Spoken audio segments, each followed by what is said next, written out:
সবসময় আমি চেষ্টা করি রাতের খাবারে কার্বোহাইড্রেটটা যতটা কম খাওয়া যায়। সেই জন্য এইভাবে স্বাস্থ্যকর এবং সুস্বাদু ডালিয়া বানিয়ে নিয়েছি খুব সামান্য ঘিয়ের ব্যবহার করে।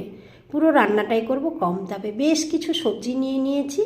এখন ডাল আর ডালিয়া অর্ধেক অর্ধেক নিয়েছি। মুগ ডালটা খালি কড়াইতে একটু লাল করে ভেজে নিলাম, তার সঙ্গেও আবার ডালিয়াটাও একটু খালি কড়াইতে হালকা নেড়ে নিলাম। গরম জলে ডাল ডালিয়া একসঙ্গে লবণ হলুদ তেজপাতা দিয়ে সেদ্ধ করে নেব। খুবই স্বাস্থ্যকর, খুবই পুষ্টিকর। সামান্য একটু ঘি ফোড়ন দিয়ে জিরে গোটা গরম মশলা দিয়ে দিয়েছি, খুবই সামান্য। কিছু সবজি আমি ঢেকে ঢেকে কম তাপে এখন সামান্য একটু ভেজে নেব। সুন্দর ঘ্রাণ আসছে। ডাল আর ডালিয়াও অর্ধেক সেদ্ধ হয়ে গেছে। এখন একটু আদা গ্রেট করে দেবো, আর সেই সঙ্গে দিয়ে দেবো ব্রোকলি আর পেঁয়াজকলি কড়াইশুঁটি, পরিমাণ মতো লবণ। 2 মিনিট ভালো করে মিশিয়ে নেব।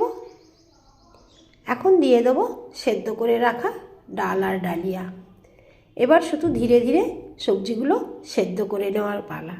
যেহেতু ফোড়নটা আমি ঘি দিয়ে দিয়েছিলাম, অসাধারণ সুঘ্রাণে গোটা ঘর ভরে গেছে।